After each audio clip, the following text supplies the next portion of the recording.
इटलीमधील मिलान शहरात आयोजित करण्यात आलेल्या फॅशन शोमध्ये कोल्हापुरी चप्पल झळकले होते.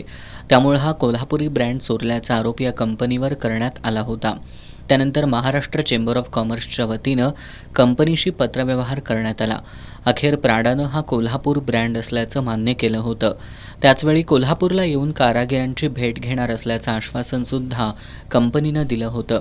यानुसार प्राडा कंपनीचं शिष्टमंडळ मंगळवारी कोल्हापूरमध्ये दाखल झालं. त्यांनी मंगळवारी जवाहरनगर इथल्या कारागिरांशी संवाद साधला होता. यासह हातानं बनवण्यात येणाऱ्या कोल्हापुरी चप्पलांची संपूर्ण प्रक्रिया जाणून घेतली होती. आज दुसऱ्या दिवशी छत्रपती शिवाजी मार्केट या ठिकाणी भेट देत चप्पल लाईनमधील व्यावसायिकांशी संवाद साधला. यावेळी त्यांना कोल्हापुरी चप्पलांचे अनेक प्रकार दाखवण्यात आले. कोल्हापुरी चप्पलांचे इतके प्रकार पाहून हे शिष्टमंडळ थक्क झालं.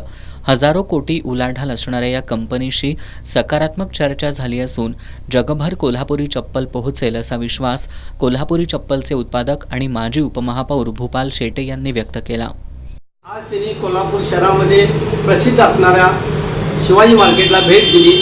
संपूर्ण दुकानदारामध्ये जाऊन त्यांनी कोल्हापुरी चप्पलची माहिती घेतली. त्यामध्ये त्यांना आम्ही स्वतः आणखीन एक ॲडव्हान्समध्ये बनवलेली कोल्हापुरी फोल्डिंग चप्पल पिक इन पॉकेट अत्यंत हलक्या वजनाची चप्पल आम्ही त्यांना दाखवली.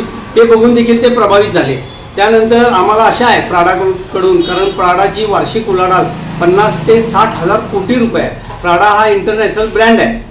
त्यामुळं आज त्यांच्याशी संवाद साधला असताना त्याने सकारात्मक चर्चा केलेली आहे. त्यामुळं कोल्हापूर जिल्ह्यामध्ये असणाऱ्या कारागिरांना मोठ्या प्रमाणात काम मिळेल आणि तसंच ती प्राडाच्या माध्यमातून जगामध्ये अनेक ठिकाणी ती कोल्हापुरी चप्पल जाईल. त्यामुळं कोल्हापुरी चप्पलला आणखीन चांगल्या प्रमाणात मोठी मागणी मिळाल्याचं आज आम्हाला आनंद होतो. या शिष्टमंडळात कंपनीचे संकलन विकास विभागाचे संचालक आंद्रे बोक्सारो, तांत्रिक आणि उत्पादन विकासाचे संचालक पावलो ट्रिव्हलोन, तांत्रिक समितीचे सदस्य, Maharashtra chamber of commerce and इंडस्ट्रीजचे चेअरमन ललित गांधी आणि शिवाजी मार्केट चप्पल लाईनचे कारागीर उपस्थित होते.